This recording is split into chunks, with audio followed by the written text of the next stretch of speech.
खूप स्पेशल आहे कारण मी आणि मम्मी निघाली आमच्या पिल्लूला एक गोड सरप्राईज द्यायला. प्लॅनिंग तर मोठं आहे, बघूया कसं होतंय. निघालो तर खरं, पण वाटेत हे सुंदर मंदिर दिसलं. सरप्राईज रिकाम्या हाताने कसं देणार म्हणून पिल्लूसाठी त्याच्या आवडते खाऊ आणि चॉकलेट्स घेतली. खरी मजा पुढे होती. पिल्ल्याला सरप्राईज देण्याऐवजी मला सरप्राईज मिळालं होतं. तुमचं पूर्ण नाव सांगा. राहणार सध्या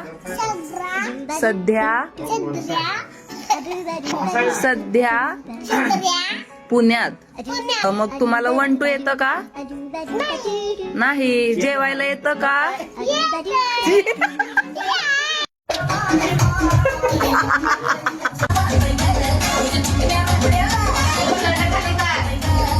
आमची सगळी गँग तिथेच हजर होती. मग काय, सरप्राईजचा डबल धमाका झाला.